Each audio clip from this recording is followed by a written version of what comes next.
Hi. It's a pleasure to be here. Thank you. It is, isn't it? Yes. My question is about the resistance and being able to understand if it's unconscious resistance. If it is, you're not feeling any emotion about it, so it's irrelevant. If it's unconscious, there's no emotion. And if there's no emotion, it's not big enough to be a player. People worry about subconscious thoughts and subconscious things. If it's so sub that you're not feeling it, it doesn't matter. Okay. So the doubts, even the subtle doubts that I might have. Well, you can usually feel a doubt. Yeah. Because if you're even describing it as a doubt, that means there's a desire that your doubt is playing against, so you're feeling that. That's one of the most wonderful things about negative emotion. It points out who you really are. Sometimes we say to people, if you're feeling strong discord, whether you call it doubt or pain, one thing it's really saying to you is there's something that you want that is on the table here. And the fact that you're feeling around it means it matters.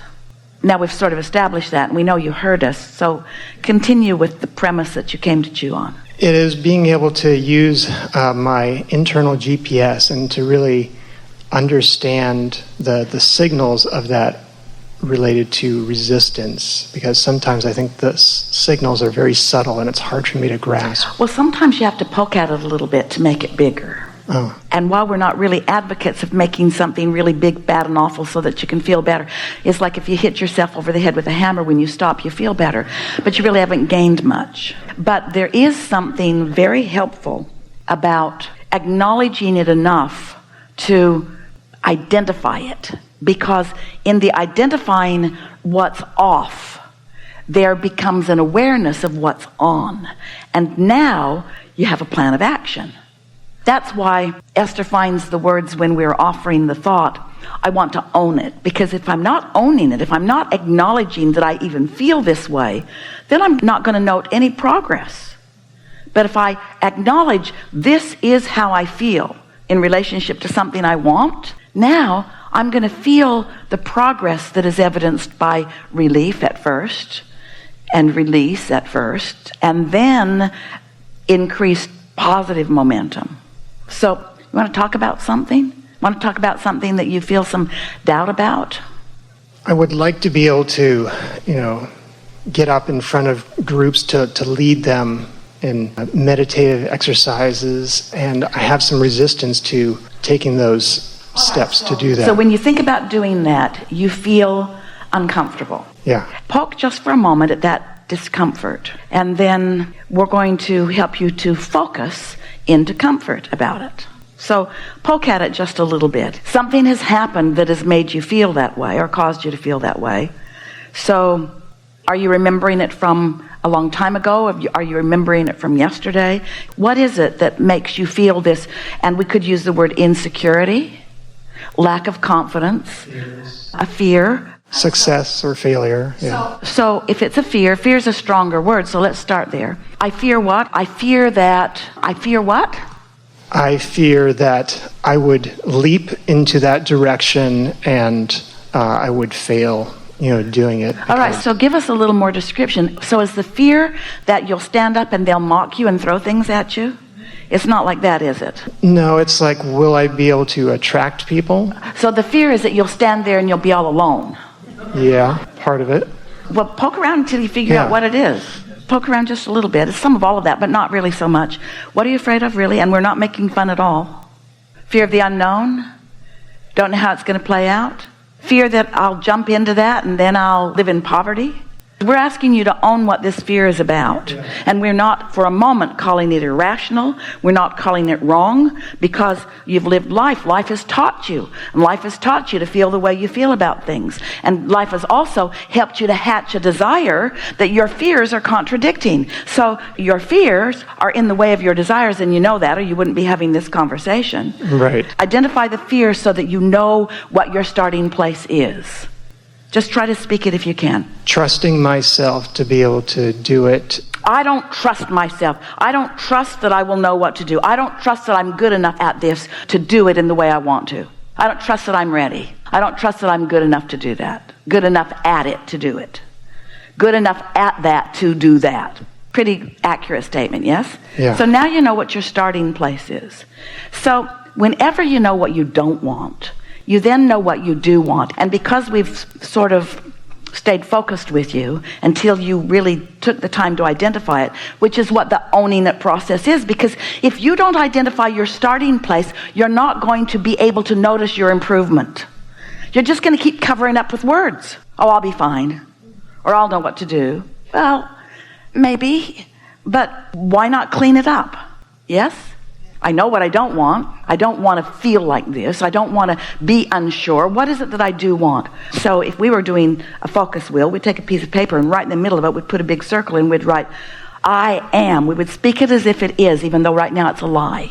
I am so tuned in that I lead others powerfully. We're going to keep saying it until it kind of clicks the way you want it. I am helping others. But there's something else first. I am able to tune to my own resources, because it's only through that that you do help others.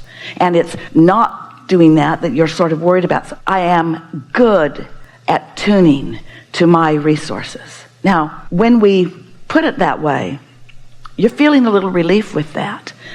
But let's now make other statements around that center statement that shore it up, that actually shift the way you feel. I am recognizing my capability to do this. All right. I know when I'm tuned in and when I'm not. My guidance system is alive and well because I can feel when I'm off and I can feel when I'm on. I wouldn't stand before them unless I knew that I'm on. I can tell when I am on and when I'm not, so why would I go there if I'm not on? I can practice being on until being tuned in, tapped in, turned on is something that I do on a really regular basis. In fact, I do that on a really regular basis. It's only when I introduce other people to the concept that I lose my confidence. I am actually pretty good at this. I tune in and I resonate with my inner being on a regular basis. In fact, I think that's where these ideas are coming from. I think that my inner being knows how good I am at this, and my inner being knows how much I want to do this, and my inner being, we're whiting around the edges, and my inner being knows that I was born to uplift and lead in this way, and that's why it's something that keeps coming up. It won't just go away. Now we're just going to ask you the question. We're asking you too, but we're asking you the question. Does it feel to you like having identified where you were off and then speaking what you want and now speaking it with more focus and deliberateness? Does it feel to you that you feel more ready right now in this minute than you did when we began this conversation? Absolutely. So you've moved. You're not in the same place. Your desire that was always there, you began moving in the direction of it. Now, did it fix all those insecurities all at once? No. But it sure did soothe them for now, and you do know what to do. So now let's say that a little time passes and that the momentum of alignment has subsided just a little bit, and now you're sitting down with another deliberate intention to soothe something. Now, why would anybody do a focus wheel? We would encourage you to do a focus wheel anytime you recognize you've got some offness going on within you. And anytime you've got any kind of negative emotion, you've got some offness going on, some contradiction of who you really are. So that blessed negative emotion is the beginning of every focus wheel. And every focus wheel is going to shift energy. So isn't this a fun thing to know? Absolutely. It's like a GPS. And you use those words, that internal guidance system. That's what it is. So now let's say that time has passed, you've been doing other things, and now something has happened. Maybe you see someone who you know could benefit by something that you've learned to do yourself. And you think about talking to them about it, but you feel this time not strong doubt, certainly not fear, but hesitation. You just feel hesitation. And you want to soothe them. You also think maybe you should mind your own business or whatever. And so when you stop to own how you're feeling, so you say to them, oh, you'll be fine. Or you say about them, oh, you'll be just fine. But those are just words. You don't even mean that. What you mean is, I see some things in you that are hindering you that I could help you get over. But I'm chicken to help you get over it because you might misunderstand my motives or you might think I'm weird. You with us? Just a little bit? So let's start there. I feel, what's the emotion? that happened just now in all of that? The emotion that I want to feel? What are you feeling in a situation like that? It's negative emotion, but what is it? How would you describe it? It's not fear, it's hesitation, but what does it feel like? Still insecure? It feels like I'm not sure that I should be the one to tell them in a position of... I want to help them. Yes. And I want to be an uplifter. Yes. But I'm hesitant to do that because they may have their own path of helping themselves. Oh, they want to feel better. We want you to really own this, and that's not it yet. So just stay with it till you see if you can figure it out. They might disapprove of me. Yeah, they might go, oh, that's kind of weird. I don't want to hear from you. Not only is it weird, it's what's up with you, weirdo? I know I've been complaining and it looks like I want help, but when you give it to me, I don't really want it. So if you were to really own what your hesitation is about, I might be misunderstood. Isn't that what it is? Didn't we touch the sore spot for most of you? I might be misunderstood. So now you know what your starting place is. I might be misunderstood. Well, what's on the other end of that stick? Being able to clearly communicate to them and have a vibration that when I'm tuned with my inner being, then I am understandable. So on the other end of I might be misunderstood, you might say, I want to come from clarity. Or you could hit it more head on. I want to be of value to this person. And my fear is that that person won't let me be of value. But you see, that person is irrelevant to the equation because you're the only one who can cause the wobble. It feels to you that it's about them and their response to you, but it isn't. It's about you and your perceived response of them to you. Yes. So now you're going to clean that up because your perceived response to them is the only thing that matters. And so now when you poke at your desire, I'm an uplifter. I was a born uplifter, and I'm good at receiving, and I can go for this. So let's do the focus wheel. I know what I don't want. I don't want to be misunderstood. I know what I do want. I want to help this person. I want to be valuable right now. I want to come from wholeness. I want to come from clarity. Now, we've just been poking around. Which of those statements feels like the most solid statement that you want to be the center point of your focus wheel? I am a clear being with infinite resources. I can do this. Yeah. So now, boom, just write one word. I am, or something. You don't write all of that. Well, hold on just a second.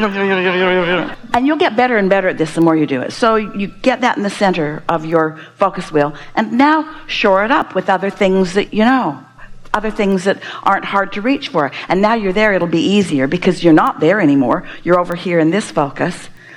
When I get tuned in, good ideas come. And I really do care about this person.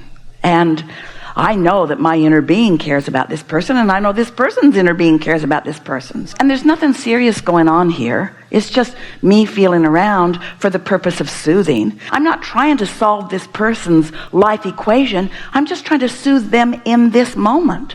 I just want to tune in so that I am clear about what I say. I'm not even trying to tune in so that what I say fixes them. I just want to tune in about them. Because when I'm not tuned in, when I'm holding them as my object of attention, and I'm not tuned in to who they really are, I feel bad. And I think it's their problem, but it's my problem. I'm not doing this focus wheel to make it better for them.